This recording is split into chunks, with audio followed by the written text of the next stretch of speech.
Hello, അസ്സലാമു അലൈക്കും. ഇന്ന് ഞാനൊരു വെറൈറ്റി വിഭവമായിട്ടാണ് വന്നിട്ടുള്ളത്. കറ്റാർ വാഴ കൊണ്ട് ഒരു ജ്യൂസ്, അതെല്ലാം എന്നുണ്ടെങ്കിൽ ഒരു എനർജി ഡ്രിങ്ക്, അങ്ങനെയൊക്കെ പറയാം. അതിനായിട്ടൊരു കറ്റാർ വാഴയുടെ ലീഫ് ഇതുപോലെ കുറച്ചെടുക്കേണ്ടതാണ്. ആദ്യമൊക്കെ ഞാൻ ആ മേലെ കാണിച്ച പോലെ കട്ട് ചെയ്തെടുക്കുകയായിരുന്നു ചെയ്തിരുന്നത്. അതുകൊണ്ട് ഇങ്ങനെ ചീഞ്ഞ് പോകാനൊക്കെ ചാൻസ് ഉണ്ട്.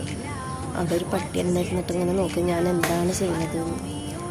അങ്ങനെ ചിന്തിയെടുത്ത ലീഫിനെ രണ്ട് സൈഡിലും മുള്ള് കളയാൻ വേണ്ടിയിട്ട്, അതിന് മുന്നേ യെല്ലോ പാട്ട് കളയാൻ വേണ്ടി കുത്തനെ വെക്കണം കേട്ടോ. ആ ഭാഗം എന്തെങ്കിലും മിസ്സായിപ്പോയി.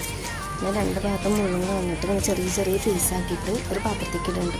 നല്ല മൂത്ത കറ്റാവാഴ കാരണേ നല്ലോണം ജെല്ലുണ്ടായിരുന്നു. അപ്പോൾ അതിങ്ങനെ കട്ടാക്കിയിട്ട്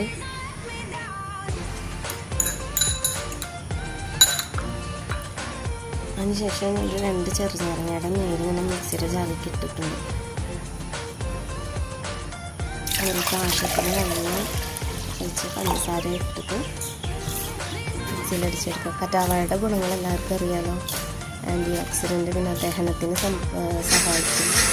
കുറേ ഗുണങ്ങളുണ്ട്. ഇതിൽ ആൻറ്റി ഓക്സിഡൻ്റ് ഉള്ള കാരണം നമുക്ക് ശരീരത്തിൽ കോശങ്ങളെ ഓക്സിഡേറ്റീവായിട്ടുള്ള കേടുപാടുകളിൽ നിന്നൊക്കെ സംരക്ഷിക്കും. ഈ ജ്യൂസ് ഞാൻ ഗ്ലാസ്സിലേക്ക് ഇട്ടിട്ട് ഈ ജെല്ല് നന്നായി കഴുകിയിട്ട് വേണം ഇതിലേക്ക് ഇടാൻ വേണ്ടിയിട്ട്.